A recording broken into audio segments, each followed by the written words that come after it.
જો વિદ્યાર્થી મિત્રો ધોરણ 12 chapter number 12 alcohol phenol aldehyde ketone અને કાર્બોક્સિલિક એસિડમાં આપણે છેલ્લે લેક્ચર નંબર 12માં પ્રશ્ન નંબર 58 થી 60 ભણી ગયા હતા.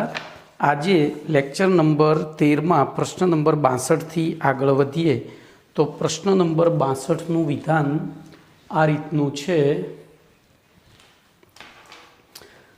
કાર્બોક્સિલિક એસિડની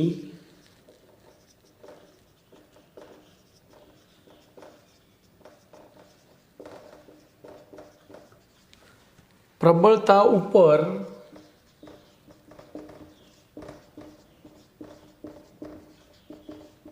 વિસ્થાપિત સમૂહોની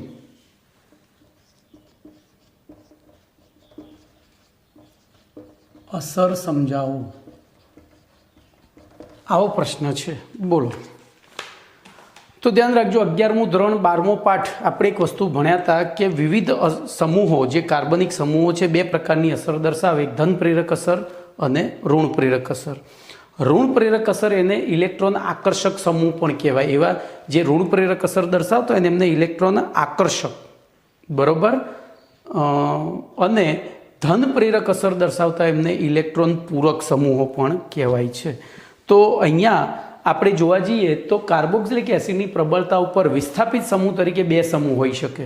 કાં તો એ કેવો હોય, ઇલેક્ટ્રોન આકર્ષક સમૂહ હોય. તો આપણે પહેલાં વાત કરીશું ઇલેક્ટ્રોન આકર્ષક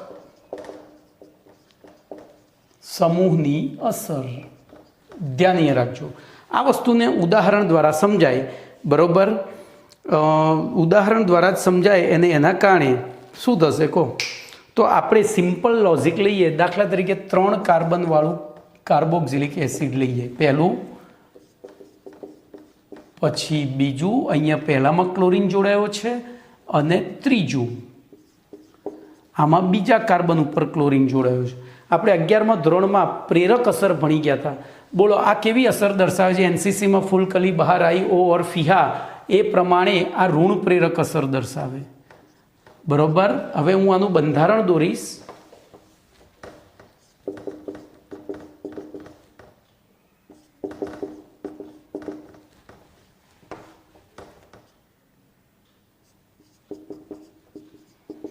અને આપણને ખબર છે કે ઋણ પ્રેરક અસર છેડાના કાર્બન સુધી પ્રસરે.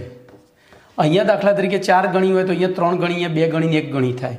અહીંયા 4 ગણી હોય તો અહીંયા 3 ગણી, અહીંયા 2 ગણી અને અહીંયા 1 ગણી થાય, અહીંયા એકદમ ઓછી થઈ જાય. તો આવી પરિસ્થિતિમાં બોલો આ 3માંથી કયો એસિડ સરળતાથી, તો જો આમાં H+, આ ઇલેક્ટ્રોન ઓક્સિજન તરફ આકર્ષાય એટલે H+ મુક્ત થવાની શક્યતા શું થઈ? વધી, સૌથી વધુ એમ.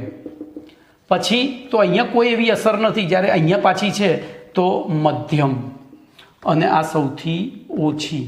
તો બોલો આમાં સૌથી પ્રબળ એસિડ કયો થશે? તો 2-ક્લોરો પ્રોપેનોઇક એસિડ એ સૌથી પ્રબળ થાય, પછી 3-ક્લોરો થાય, પછી ખાલી. તો જો આ એક ઉદાહરણ આપીને મેં સમજૂતી આપી. આપણે લખવાનું આવે ત્યારે શું લખાય તો ધ્યાન રાખજો. તો અહીંયા આ મોસ્ટ આઈએમપી આર્ટિકલ છે ભાઈ, આ મોસ્ટ આઈએમપી આર્ટિકલ છે. આમાંથી ઘણા બધા MCQના જવાબ તમને મળશે. તો કાર્બોક્સિલિક એસિડમાં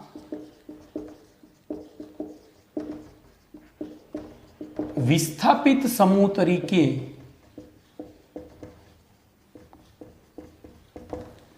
ઇલેક્ટ્રોન આકર્ષક સમૂહ, બરોબર, ઇલેક્ટ્રોન આકર્ષક સમૂહ જોડાયેલો હોય ત્યારે અથવા આવેલો હોય ત્યારે તે સમૂહની ઋણ પ્રેરક અસર, જોજો આકર્ષક હોય ત્યારે ઋણ પ્રેરક અસર દર્શાવે. તો ઋણ પ્રેરક અસર અને ઋણ સંસ્પંદન અસર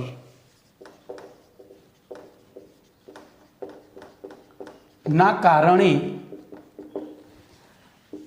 RCOOH gives RCOO minus plus H plus. જોજો આને કારણે કાર્બોક્સિલિક એસિડના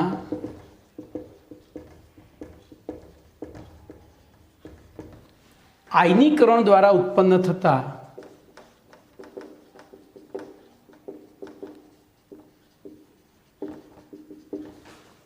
કાર્બોક્સિલેટ આયનની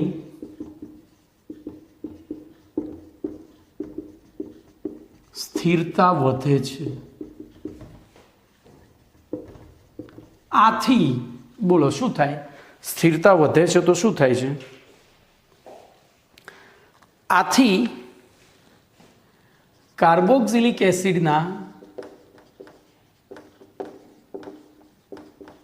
સંયુગ્મી બેઝ,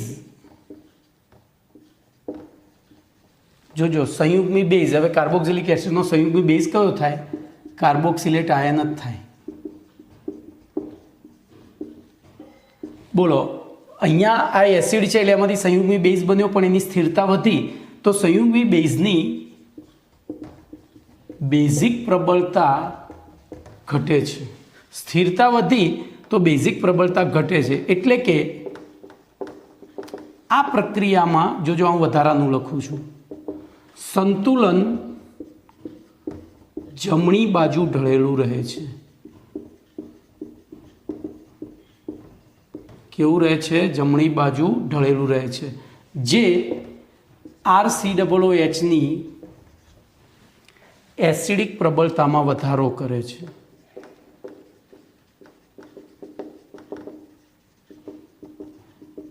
જોજો આ જમણી બાજુ ઢળેલું રહે એનો મતલબ કે આ પ્રક્રિયા પુરોગામી દિશામાં જ થાય છે, પ્રતિગામી દિશામાં બહુ થતી નથી। તો દ્રાવણમાં H+ આયનોની સાંદ્રતા શું થઈ? વધી તો એ એસિડિક પ્રબળતામાં વધારો કરે છે। આથી હવે જોજો અહીંયા બીજું કંઈ લખવાનું નથી। કાર્બોક્સિલિક એસિડ સંયોજનોમાં વિસ્થાપિત સમૂહ, એટલે આપણે એની અસર તો સમજાવી દીધી, પણ એ વિસ્થાપિત જે સમૂહો છે એમની ઋણ પ્રેરક અસરનો ક્રમ શું છે? તો વિવિધ સમૂહોની ઋણ પ્રેરક અસરનો તો અહીંયા હવે લખીશું આથી, બોલો શું લખીશું? કાર્બોક્સિલિક એસિડ સંયોજનોમાં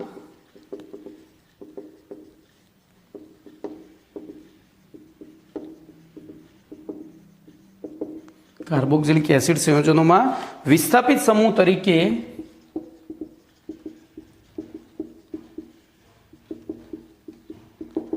ઇલેક્ટ્રોન આકર્ષક સમૂહ આવેલા હોય,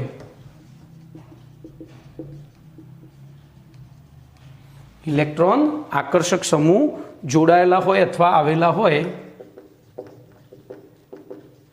ત્યારે બોલો કાર્બોક્સિલિક એસિડની એસિડિક પ્રબળતા વધે છે।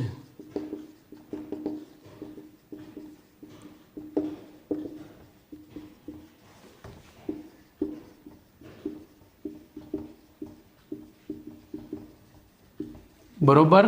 હવે આપણે જ્યારે MCQ સોલ્વ કરવાના આવે તો MCQ સોલ્વ કરતી વખતે ખાસ વસ્તુ શું ધ્યાન રાખવાની થશે બોલો? તો એ વખતે વિવિધ જે પેલા છે સમૂહો, એ સમૂહોની પ્રેરક અસર, ઋણ પ્રેરક અસરનો ક્રમ યાદ રાખવો પડે। તો અહીંયા લખીએ તો વિવિધ કાર્બનિક સમૂહોની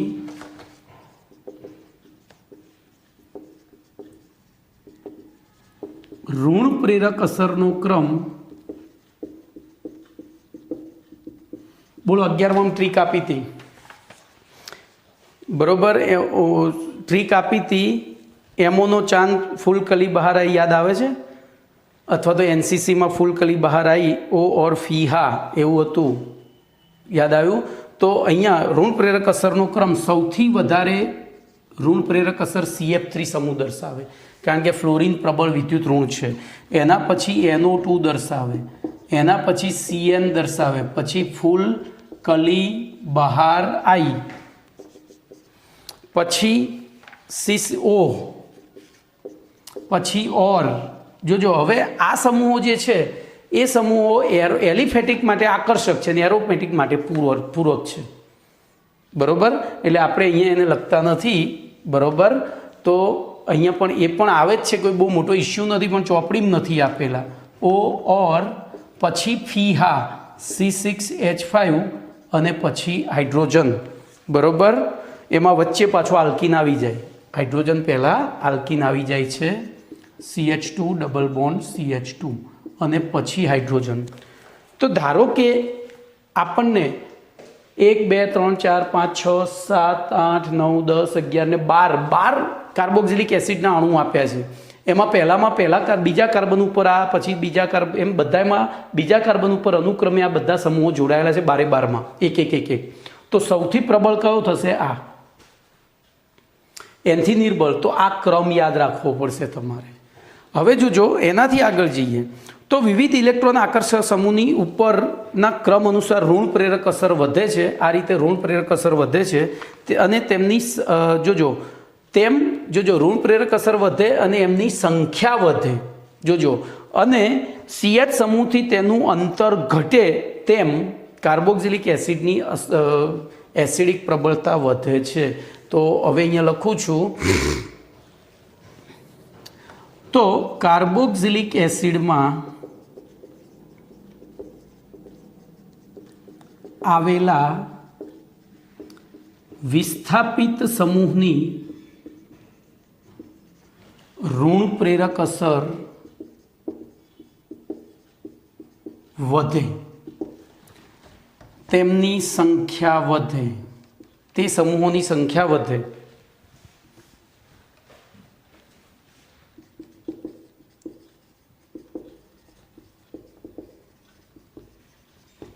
અને COOH સમૂહથી તેમનું અંતર ઘટે તેમ કાર્બોક્સિલિક એસિડની પ્રબળતા વધે છે. તો આમાંથી જે MCQ પૂછાય એ MCQ સોલ્વ કરવા માટે આ બે જ મુદ્દા મહત્ત્વના છે. ઉપરનું તો ખાલી સમજૂતી છે, પણ આના આધારે તમે MCQનો જવાબ આપી શકશો. બરાબર? ચલો, એમાં હવે એક અપવાદ જોઈ લઈએ. તો ધ્યાન અહીંયા રાખજો. અપવાદ પહેલો યાદ રાખવાનો. ભાઈ, અપવાદ તો બહુ જ હેરાન કરે. એટલે જ્યાં અપવાદ આવતો હશે ને, મેં એને અપવાદ તરીકે લખેલું જ છે. તો અહીંયા અપવાદની વાત કરીશું. તો કાર્બોક્સિલિક એસિડ સંયોજનો જ્યારે વિનાઇલ કે ફિનાઇલ સમૂહ સાથે જોડાયેલા હોય, વિનાઇલ એટલે CH2 અને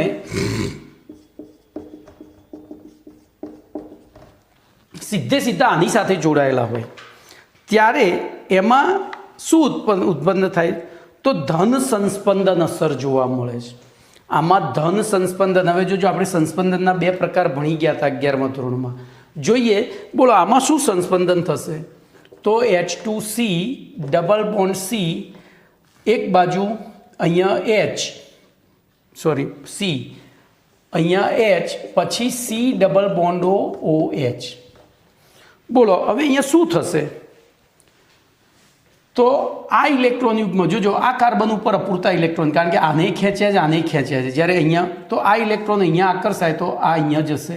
તો આપણને પહેલું સંસ્પંદન બંધારણ શું મળશે? તો H2C સિંગલ બોન્ડ H, પછી અહીંયા ડબલ બોન્ડ C, અહીંયા O અને OH. બોલો અહીંયા શું થશે? તો માઇનસ વીજભાર આવશે. શું આવશે? માઇનસ વીજભાર આવશે.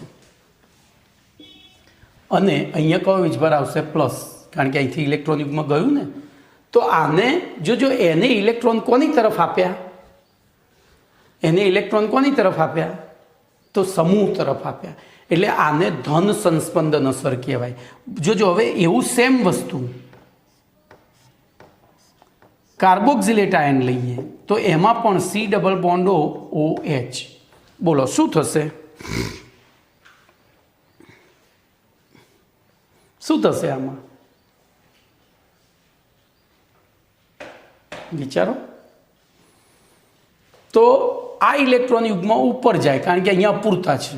આની ઇલેક્ટ્રોન ઘનતા કરતાં આની ઇલેક્ટ્રોન ઘનતા વધારે છે, એટલે ઉપર ગયા. તો બોલો અહીંયા સંસ્પંદનમાં શું થશે? તો CO આ માઇનસ, અહીંયા OH એમના એમ, અને અહીંયા ડબલ બોન્ડના પ્લસ થશે.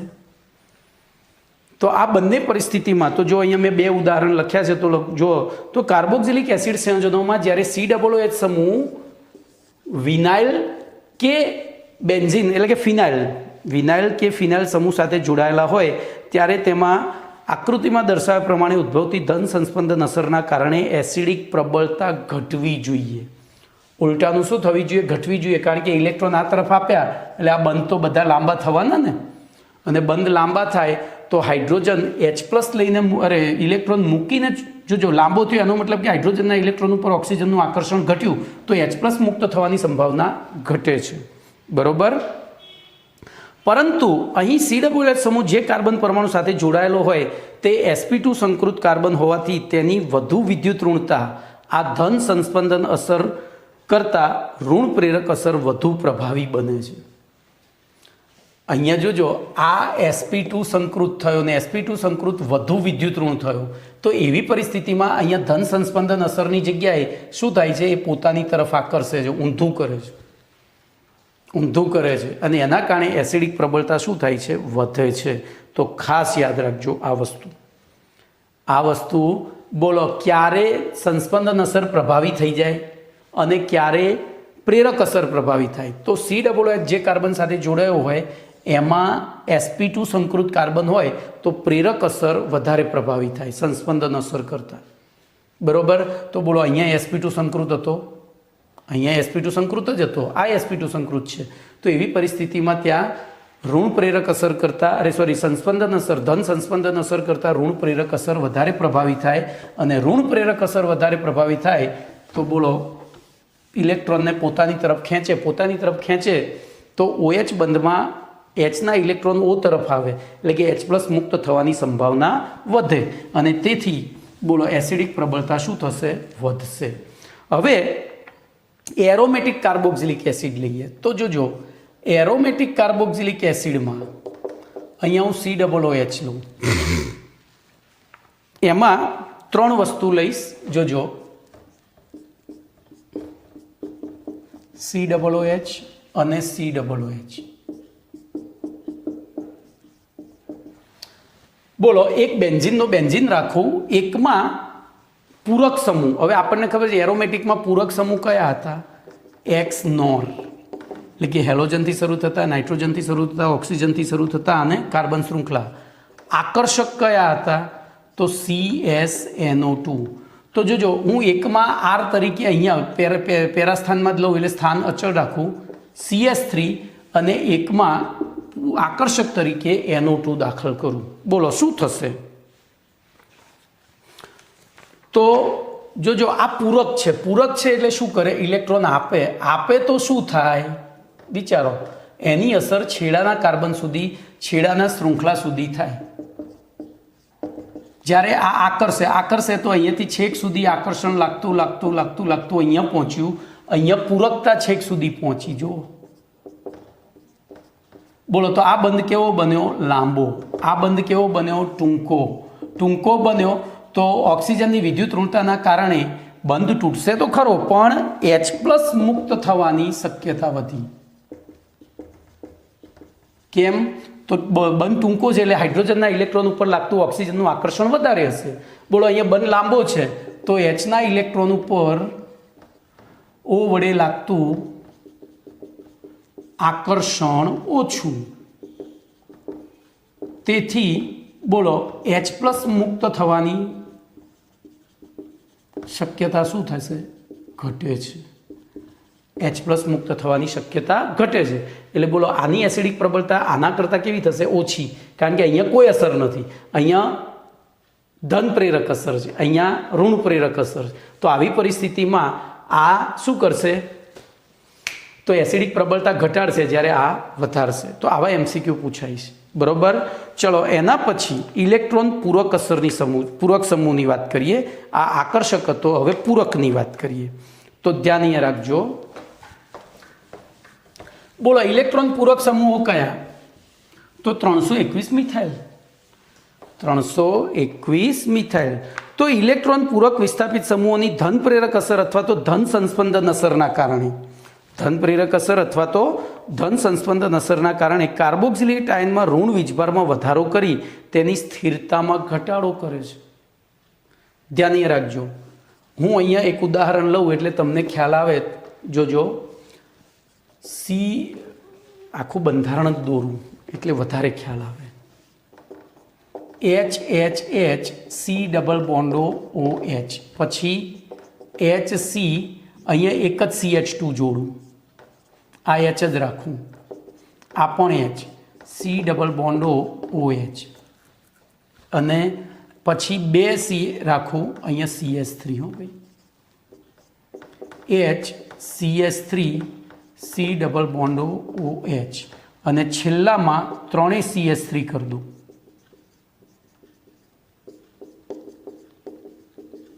ચલો બોલો, આનું આયનીકરણ થાય પાણીમાં એટલે શું પેદા થાય? HHH C ડબલ બોન્ડો O માઇનસ અને H પ્લસ. આપણે એવું જ વિચારવાનું છે હાલ, H3O પ્લસ નહીં લખીએ તો ચાલશે. બોલો, HH C ડબલ બોન્ડો O માઇનસ H પ્લસ. ચલો આમાંથી તો CS3 C CS3 H C double બોન્ડો O માઇનસ H પ્લસ. ચલો આમાંથી તો CS3 C CS3 CS3 C double બોન્ડો O માઇનસ H પ્લસ. હવે મેં તમને કહ્યું એમ 321 મિથાઇલ એટલે કે તૃતીયક, દ્વિતીયક અને પ્રાથમિક આલ્કાઇલ સમૂહ અને મિથાઇલ સમૂહની ધન પ્રેરક અસરનો ક્રમ ઘટતો જાય. સૌથી વધુ તૃતીયક હોય તો ધ્યાન રાખજો. એનસીસીમાં ફૂલ કલી બહાર આવ્યું ઓર ફિયા પ્રમાણે આ ત્રણ આકર્ષક સમૂહ થયા, અને આકર્ષક થયા તો શું થયું? એને ઇલેક્ટ્રોન પોતાની તરફ ખેંચ્યા, અને પોતાની તરફ ખેંચ્યા તો ઓક્સિજન ઉપર ઇલેક્ટ્રોન ઘનતા શું થઈ? ઘટી. એટલે કે ઓક્સિજન, જોજો આ ઋણ આયન છે, ઋણ આયન એ શૂન્ય, અહીંયા એનો વીજભાર માઇનસ છે તો એ શૂન્ય વીજભાર તરફ ખસ્યું. અને આપણને ખબર છે કોઈ પણ તટસ્થ વસ્તુ છે ને વધારે સ્થાયી હોય તો આ શૂન્ય તરફ ખસ્યો એટલે કે આની સ્થિરતા કેવી થઈ? વધારે. કેવી થઈ? વધારે. તો ત્યાં H પ્લસ વધુ મુક્ત થશે. બોલો અહીંયા શું થયું? એક જણો ખેંચે છે, સોરી, બે જણા ખેંચે છે અને એક આપે છે. તો અહીંયા ધારો કે વિદ્યુત આનો ઋણ વીજભાર -1 ડેલ્ટા હોય તો બોલો આમાં કેટલો થશે? -1 ડેલ્ટા હોય તો આમાં જો ત્રણે ખેંચતા હતા ત્યારે -1 ડેલ્ટા હતો, આમાં એકે પાછો આપ્યો છે તો બોલો -2 ડેલ્ટા થાય. એવી રીતે આમાં બેને પાછો આપ્યો છે તો -3 ડેલ્ટા થાય, અને અહીંયા ત્રણે પાછો આપ્યો છે જુઓ વીજભાર, તો અહીંયા -4 ડેલ્ટા થાય. અને આપણને ખબર છે કે કોઈ પણ સ્પીસીઝ ઉપર વીજભાર વધે, ચાહે એ ધન હોય કે ઋણ હોય, એની સ્થિરતા ઘટે. તો બોલો આની સ્થિરતા સૌથી વધારે એનથી ઓછી, એનથી ઓછી, એનથી ઓછી. તો બોલો આ દ્રાવણમાં સૌથી ઓછી માત્રામાં સ્થાયી, તો આમાં પ્રતિગામી દિશામાં પ્રક્રિયા વધારે થશે. આમાં એનથી ઓછી, એનથી ઓછી, આમાં બિલકુલ અથવા સૌથી ઓછી થશે. બરોબર. તો એવી પરિસ્થિતિમાં આના દ્રાવણમાં H પ્લસ આયનોની સાંદ્રતા વધારે, એનથી ઓછી, એનથી ઓછી, એનથી ઓછી. તો હવે આ કેવા સમૂહો છે જોઈ લો, પૂરક સમૂહો છે. આ મેં ભેગું દર્શાવ્યું હતું, આની એકલાની આમ પૂરક અસર થાય પણ એક જ પૂરક અસર થઈ, આ એકની એક જ પૂરક અસર થઈ. અહીંયા તો આ બેની આકર્ષક અને આની પણ પૂરક થાય, ખબર પડી? તો આ રીતે વિચારશો તો તમને ખ્યાલ આવશે. તો અહીંયા હવે લખાણમાં શું લખીશું? તો ઇલેક્ટ્રોન પૂરક વિસ્થાપિત સમૂહો તેની ધન પ્રેરક અસર અથવા તો ધન સંસ્પંદન અસરના કારણે કાર્બોક્સિલેટ આયનમાં ઋણ વીજભારમાં વધારો કરે છે, જોઈ લો. બરોબર. અને તેની સ્થિરતા ઘટાડો કરે છે. આથી કાર્બોક્સિલિક આયનના સંયુગ્મી બેઝ કાર્બોક્સિલેટ, બરોબર, સંયુગ્મી બેઝ કાર્બોક્સિલેટ આયનની બેઝિક પ્રબળતામાં આની બેઝિક પ્રબળતા વધે છે, અને બેઝિક પ્રબળતા વધે તો એ H પ્લસને પાછો સ્વીકારે. બેઝિક પ્રબળતા વધી તો H પ્લસને પાછો સ્વીકારે તો પ્રતિગામી દિશામાં પ્રક્રિયા વધતી જાય. જુઓ કમ્પ્લેટ. અને તેથી એસિડિક પ્રબળતામાં, કાર્બોક્સિલિક એસિડની એસિડિક પ્રબળતામાં ઘટાડો થાય છે. હવે એરોમેટિક કાર્બોક્સિલિક એસિડમાં આપણે આખી વાત કરીએ તો પહેલું તો એક સમજાતા, હવે ફરીથી આપણે એક એવો જ ક્રમ બનાવી દઈએ જેથી કરીને આપણને બધું ખબર પડી જાય. તો ધ્યાન અહીંયા રાખજો. બોલો હાલ આપણે 3 વસ્તુ લીધી હતી, હું અહીંયા હવે 6 વસ્તુ લઈશ. COOH NO2, પછી COOH NO2, પછી COOH NO2, પછી ખાલી COOH, પછી બોલો હવે ધ્યાન અહીંયા રાખજો, આપણે જે 3 લીધી હતી એને ફરીથી રિપીટ કરીએ. બોલો COOH NO2 પછી બેન્ઝોઇક એસિડ અને બોલો આમાં કોણ વધુ એસિડિક હતો? તો આ એનથી ઓછો અને એનથી ઓછો આ. બરોબર. તો હવે ધ્યાનથી જુઓ તો આમાં બોલો સૌથી વધુ એસિડિક કોણ હશે? આ 3માં ઓર્થોમેટાન પેરામાં. તો ધ્યાન રાખજો, આમાં જ ભૂલ થાય છે. ઓર્થો સૌથી નજીક છે એટલે એની અસર સૌથી વધારે થાય. આ આકર્ષક સમૂહ છે. આ આકર્ષક હતો એટલે એને ઉર્જા, એને એસિડિક પ્રબળતા વધારી હતી. આ પૂરક હતો એટલે ઘટાડી હતી. બેન્ઝોઇક એસિડ કરતાં જોજો એ આ આકર્ષક હતો ના પૂરક હતો, આમાં કશું નહોતું એટલે આના કરતાં આની એસિડિક પ્રબળતા ઓછી હતી, આની વધારે હતી. તો અહીંયા NO2 વધારશે પણ NO2ના સ્થાનની અસર થાય. તો જેટલો સૌથી વધુ નજીક એટલી એસિડિક પ્રબળતા વધારે. બોલો હવે આ બેમાં કોની વધારે હશે? તો જોજો આ નજીક છે પણ આ સીધો છે એટલે સીધી અસર વધારે થાય. તો આપણે અહીંયા NO2 અને પછી અહીંયા NO2 લખવો પડે. તો બોલો આ ક્રમ ખબર પડી. હવે CH3 વિચારો. તો બોલો CH3માં સૌથી વધારે અસર થાય એમ એસિડિક પ્રબળતા શું થાય? ઘટતી જાય. એસિડિક પ્રબળતા શું થાય? ઘટતી જાય. તો અહીંયા સૌથી પહેલું આપણે ક્યાં મૂકવું પડશે? તો મેટા સ્થાનમાં CH3COOH. પછી ક્યાં મૂકીશું? તો કે પેરા સ્થાનમાં. અને સૌથી વધુ અસર એની ત્યાં થાય ઓર્થો સ્થાનમાં એટલે આની એસિડિક પ્રબળતા સૌથી ઓછી થશે. તો આ એક ક્રમ યાદ રાખજો. ઓકે.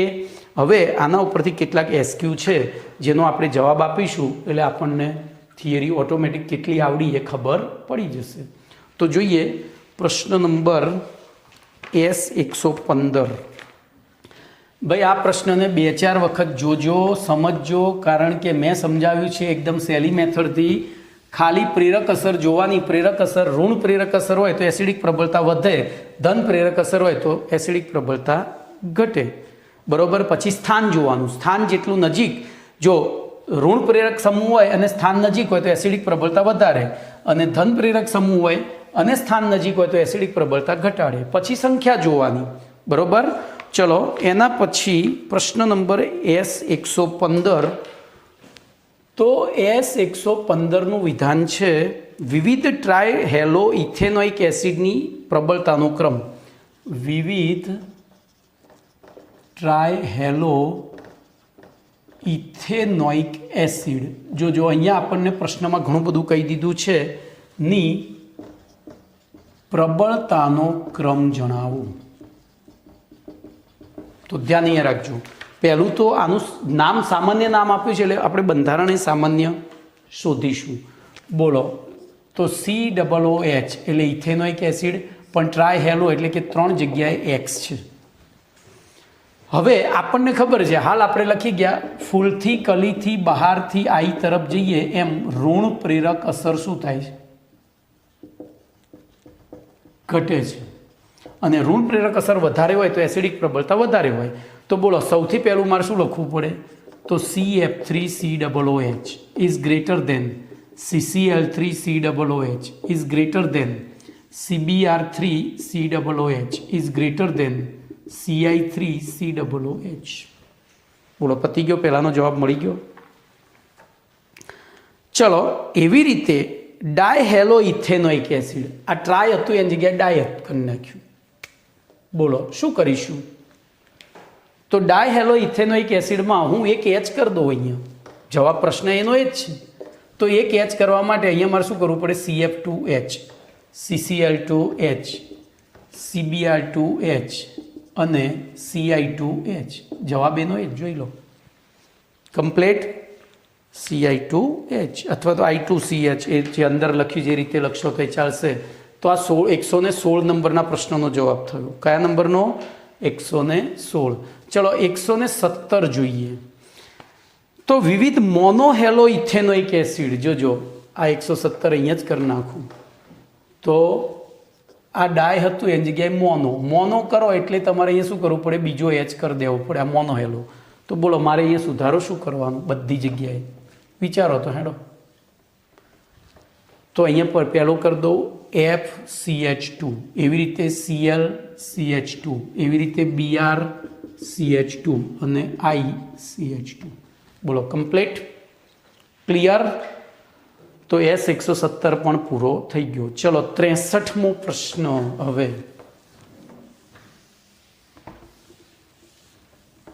તો પ્રશ્ન નંબર 63,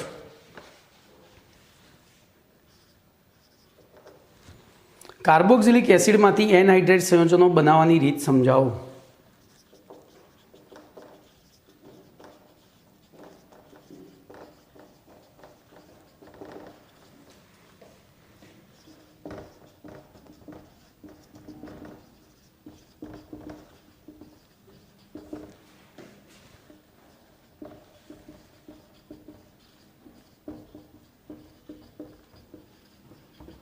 બોલો ચલો શું કરશો? કાર્બોક્સિલિક એસિડમાંથી એનહાઇડ્રાઇડ બનાવવાની રીત સમજાવો. તો પહેલું તો બેનું બંધારણ દોરવું પડે, ધ્યાન રાખજો. RC≡OH અને એનહાઇડ્રાઇડ એટલે RC≡OC≡R. હવે આમાંથી આ બનાવવું છે તો આપણે વિચારીએ. અહીંયા હું આવો બીજો અણુ લખું અને એમાંથી પાણીનું અણુ દૂર કરું, ગમે તેમાંથી ગમે તે થાય, કોઈ ફરક ના પડે. તો બોલો શું થઈ ગયું? મળી ગયું. તો ટૂંકમાં આપણે શું કરવાનું છે? બોલો પ્રશ્નમાંથી બેના બંધારણ દોર્યા એટલે આપણને ખબર પડી ગઈ કે શું કરવાનું છે. કોઈ પ્રશ્નમાં કશું જ ગોખવાનું નથી, સહેજ પણ ગોખવાનું નથી. તમે સીધું એમનેમ જ કરી શકો, બરોબર? સીધું એમનેમ જ કરી શકો છો. બોલો શું કરીશું? તો વિચારો, તો વિચારો શું કરશો?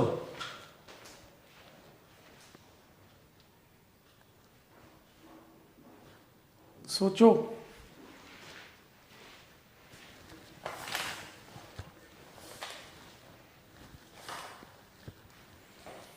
તો એવી પરિસ્થિતિમાં તમારે શું કરવું પડશે કહો? તો કશું જ નહીં, પાણીનું અણુ દૂર કરો છો. પાણીનું અણુ દૂર કરવા માટે રાસાયણિક પોતાનો ઉપયોગ કરવો પડે. તો રાસાયણિક પોતા તરીકે બોલો સાંદ્ર સલ્ફ્યુરિક એસિડ, યાદ આવ્યું? એની સાથે ગરમ કરો, અથવા P4O10ની હાજરીમાં ગરમ કરો. જો આ એક બીજું રાસાયણિક પોતું મેં તમને ત્યાં કહ્યું હતું 11મા ધોરણમાં. તો એક જ સ્ટેપની પ્રક્રિયા છે P4O10. હવે જોજો P4O10 છે ને P2O5નો દ્વિઅણુ છે, એટલે આ પણ લખાય. P2O5નો ડાયમેરિક અણુ છે એટલે એ પણ લખાય. બોલો કમ્પ્લીટ. તો એ રીતે કશું જ છે નહીં થિયરીમાં. તો બોલો શું લખીશું? તો કાર્બોક્સિલિક એસિડને સાંદ્ર સલ્ફ્યુરિક અથવા તો P4O10ની હાજરીમાં અથવા P4O10 અથવા તો P2O5ની હાજરીમાં ગરમ કરતા કાર્બોક્સિલિક એસિડના બે અણુઓના સંઘનન દ્વારા, જો આને બે અણુઓનું સંઘનન, કેમ? તો પાણીનું અણુ દૂર થાય છે. અહીંયા -H2O લખવું પડે. તો બે અણુઓના સંઘનન દ્વારા પાણીનું એક અણુ દૂર થઈ અનુવર્તી એનહાઇડ્રાઇડ સંયોજન પ્રાપ્ત થાય છે. બોલો આ પ્રક્રિયાની મર્યાદા પૂછાય તો? આ પ્રક્રિયાની મર્યાદા પૂછાય તો આપણે એક ઉદાહરણ લઈ લઈએ, પછી મર્યાદા આપીએ. તો બોલો CH3C≡OH, આના બે અણુ લીધા, આને P4O10 અથવા સાંદ્ર H2SO4ની હાજરીમાં ગરમ કર્યું તો શું બન્યું? પાણીનો અણુ દૂર થઈ CH3C≡OC≡CH3. આને ઇથેનોઇક એનહાઇડ્રાઇડ કહેવાય. શું કહેવાય? Ethanoic anhydride. બરોબર. હવે ધ્યાન રાખજો, દાખલા તરીકે મારે પ્રોપેનોઇક એનહાઇડ્રાઇડ બનાવવો છે, તો અહીંયા શું કરવું પડે? એક વધુ કાર્બન લઈ લઉં એટલે પાછું. તો આ જો અહીંયા હું આ રીતે લખી જ દઉં, 2CH3CH2C≡OH. બોલો આની પ્રક્રિયા કરું તો શું થાય? તો CH3CH2 C≡OC≡CH2CH3. આને પ્રોપેનોઇક એનહાઇડ્રાઇડ કહેવાય. બોલો તો હવે આ પ્રક્રિયાની મર્યાદા ખબર પડી. મર્યાદા એ છે કે આ બંને એનહાઇડ્રાઇડ સંમિત છે, જોઈ લો. એટલે કે આ પ્રક્રિયા દ્વારા સંમિત એનહાઇડ્રાઇડ જ બનાવી શકાય. અસંમિત એનહાઇડ્રાઇડ દાખલા તરીકે ઇથેનોઇક પ્રોપેનોઇક એનહાઇડ્રાઇડ ના બનાવી શકાય. આવું બનાવવું હોય આને બોલો ઇથેનોઇક પ્રોપેનોઇક એનહાઇડ્રાઇડ કહેવાય. ABCD વાઇઝ પહેલું ઇથેનોઇક પ્રોપેનોઇક એનહાઇડ્રાઇડ. તો આ અસંમિત થયો, જોઈ લો. તો અસંમિત એનહાઇડ્રાઇડ બનાવી શકાતા નથી. બોલો કમ્પ્લીટ. ચલો એના પછી 64મો પ્રશ્ન લઈએ.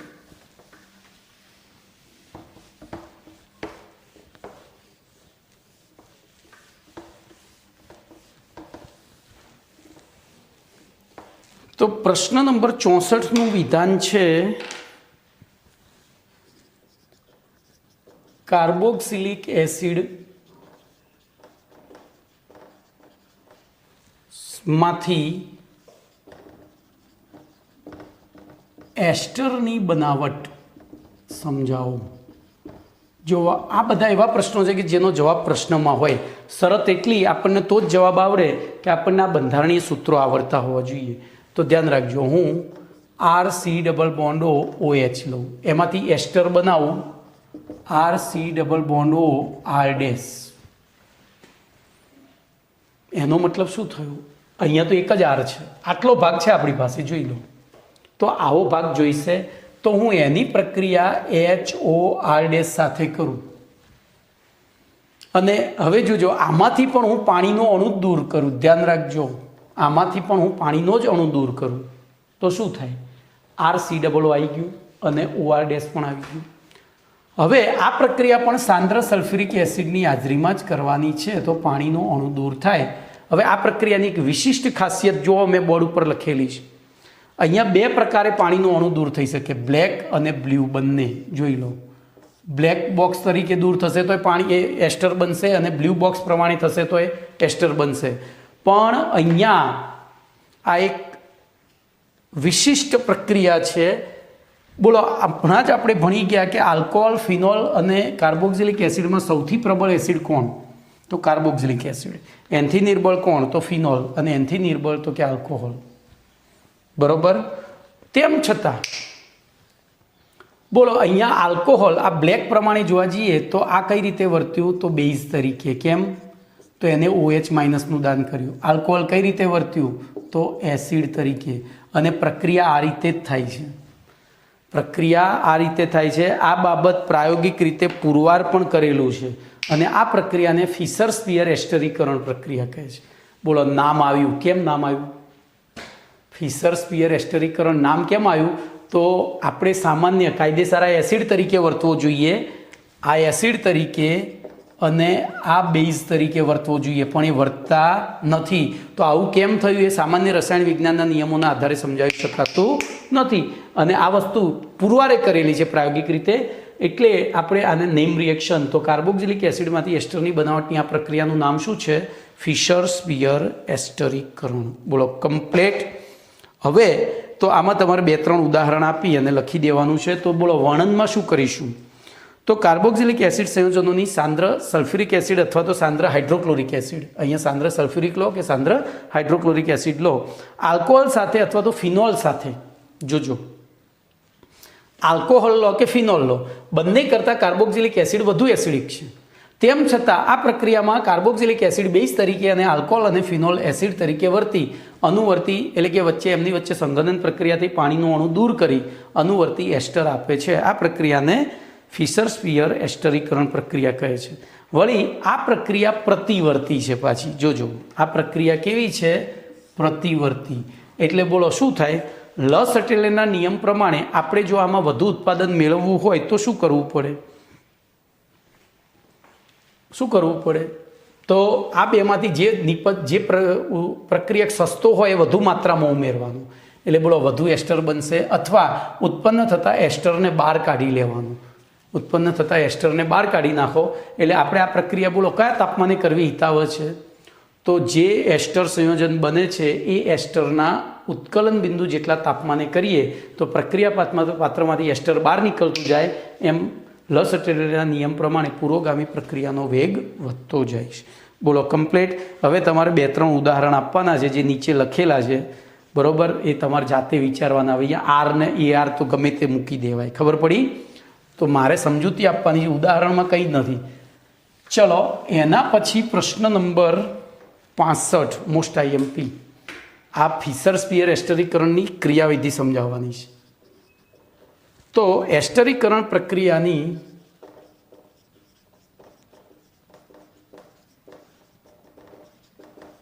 ક્રિયાવિધિ સમજાવો.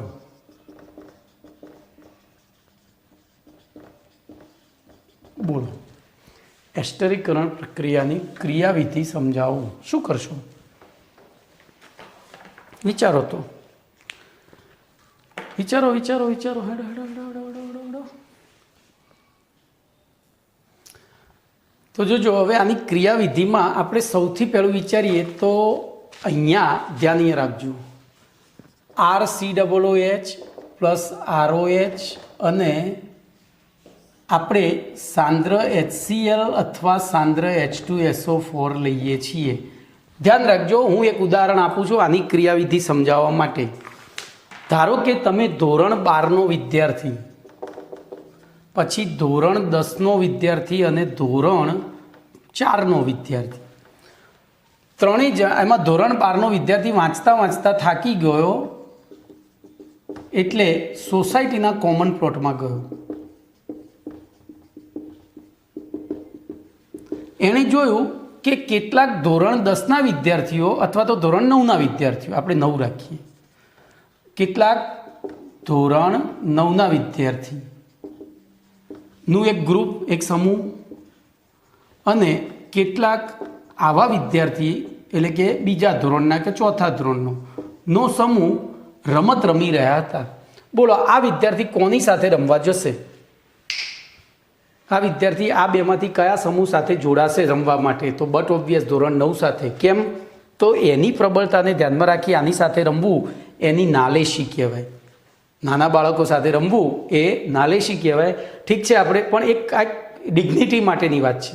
તો એવી રીતે આ પણ એસિડ છે, આ પણ એસિડ છે, ને આ પણ એસિડ છે. જો એમાં સૌથી પ્રબળ એસિડ છે, આ મધ્યમ પ્રબળ એસિડ છે, ને આ નિર્બળ છે. એટલે કે આ ધોરણ 12ના સંયોગ વિદ્યાર્થી છે, આ ધોરણ 9ના વિદ્યાર્થી છે, ને આ ધોરણ 4 કે 3ના વિદ્યાર્થી છે. તો બોલો, આ કોની સાથે? હવે આપણને ખબર છે કે રાસાયણિક પ્રક્રિયાની શરૂઆત ક્યાંથી થાય? તો અકાર્બનિક ભાગ. અકાર્બનિક તો આ બેમાંથી કોની સાથે પ્રક્રિયા કરશે? ખબર પડી કે ના પડી?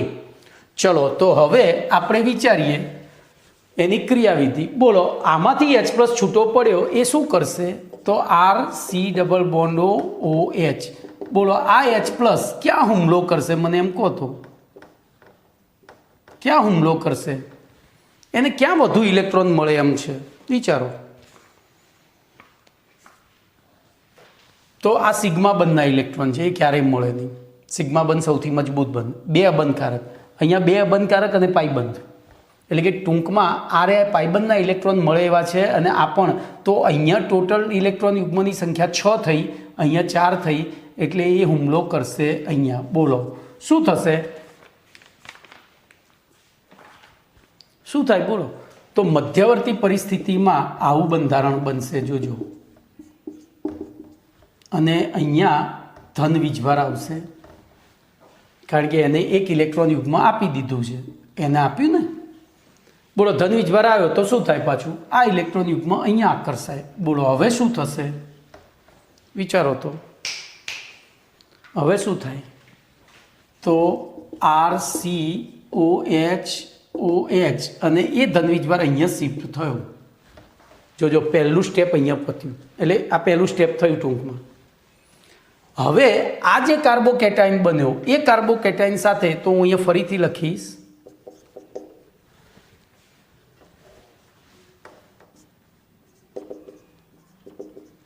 બોલો, પેલો ROH રાહ જોઈને બેઠો છે. બોલો, અહીંયા ધનવીજભાર હતો, તો એ ધનવીજભાર આને આકર્ષે પોતાની તરફ. બોલો, શું બનશે?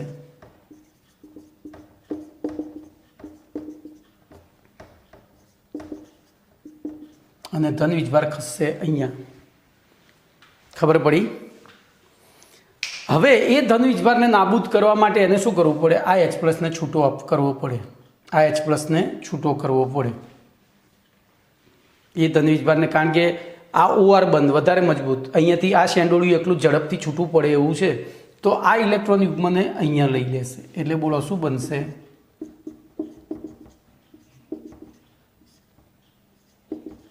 આવું.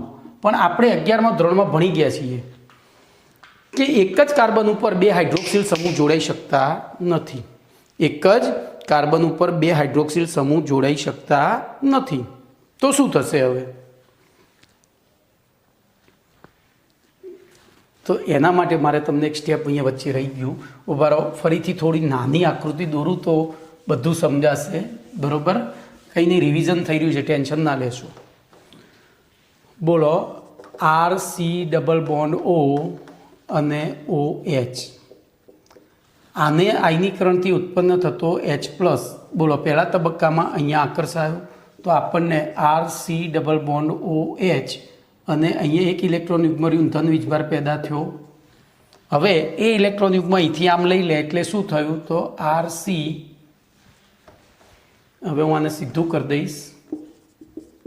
બોલો OH અને આ ધન વીજભારિત થયો. એની પ્રક્રિયા થઈ HOR સાથે. જોજો હવે બે હુમલો પેલાનો થશે. તો એવી પરિસ્થિતિમાં બોલો આ અહીંયા આકર્ષાશે. તો અહીંયા આપણને નીપજવું, હવે આમ નીચે લાવીશ. બોલો શું બનશે? OH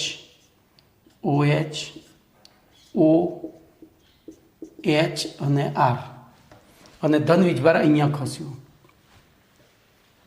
ધ્યાનથી સમજજો. હવે ઓક્સિજન ધન વીજભારિત હોય એટલે અસ્થાયી એટલે સ્થાયી કરો શું થશે? અહીંયા તો આ પ્લસ બન્યો, એ પ્લસ આ ઇલેક્ટ્રોન યુગ્મ તરફ આકર્ષાશે. તો બોલો આગળનું સ્ટેપમાં આપણને શું મળ્યું? તો RCHOH, અહીંયા OH2 અને ધન વીજભાર, કારણ કે આ ધન વીજભાર અહીંયા ખસ્યો. OR આમ તો થઈ ગયું. હવે બોલો આને બેલેન્સ કરવું હોય તો શું કરવું પડે? વિચારો. આને બેલેન્સ કરવું હોય તો શું કરવું પડે? હવે OH2 થયો તો એવી પરિસ્થિતિમાં અહીંથી પાણીનું અણુ દૂર થશે અને આપણને મળશે RCOHOOR. બરોબર? એ પાણીનો અણુ દૂર થયો એટલે ધન વીજભાર અહીંયા ખસ્યો. ખબર પડી? આ પાણીનો અણુ દૂર થયો એટલે એને ઇલેક્ટ્રોન યુગ્મ શું કર્યું? લઈ લીધું એટલે ધનનો એ થઈ ગયો. તો આ ધન વીજભાર અહીંયા ખસ્યો. હવે એ ધન વીજભારને બેલેન્સ કરવા માટે શું કરશે? આ ઇલેક્ટ્રોન યુગ્મ અહીંયા લઈ લેશે એટલે H પ્લસ પાછો, તો -H પ્લસ અને RC double bond O R dash. બોલો કમ્પ્લીટ આખી ક્રિયાવિધિ.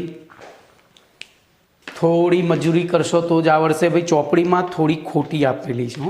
ચોપડીમાં થોડી ભૂલો છે, મેં સુધારો કર્યો છે, તો ધ્યાનથી જુઓ. હવે હું બોલું છું એ તમારે સાંભળવાનું છે.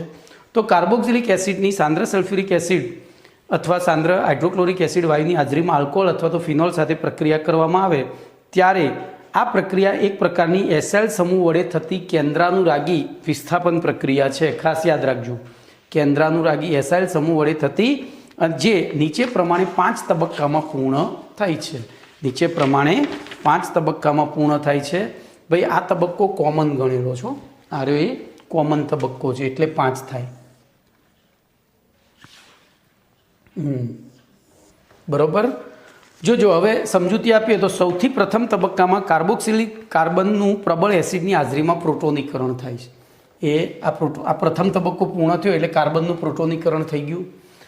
ત્યારબાદ અને કાર્બન ધન વીજભાર ધારણ કરે છે. ત્યારબાદ બીજા તબક્કામાં આ ધન વીજભારિત કાર્બન તરફ આલ્કોહોલ અથવા ફિનાલમાંનો એસાઇલ સમૂહ કેન્દ્રાનુરાગી પ્રક્રિયા તરીકે હુમલો કરી, એટલે કે આ એસાઇલ સમૂહ હુમલો કરીને ત્યાં જોડાય છે. બરોબર? ત્યાં જોડાય છે, મધ્યવર્તી નિપજ આપે છે. ત્યારબાદ આ નિપજ પ્રોટોન સ્થાનાંતરણ દ્વારા, હવે જોજો અહીંથી પ્રોટોન સ્થાનાંતરણ થયું, તો પ્રોટોન સ્થાનાંતરણ દ્વારા એક OH અને એક OH2 સમૂહ, તો એક OH2 અને એક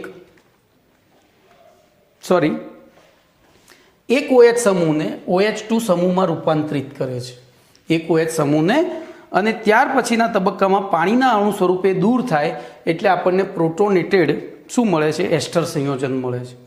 આ પ્રોટોનેટેડ એસ્ટર સંયોજન થયું અને એ પ્રોટોનેટેડ અંતિમ તબક્કામાં એ પ્રોટોનેટેડ એસ્ટર પ્રોટોન ગુમાવી અનુવર્તી એસ્ટર બનાવે છે. ઓકે, તો આટલે સુધી રાખીએ છીએ. બીજું નેક્સ્ટ ટાઈમ.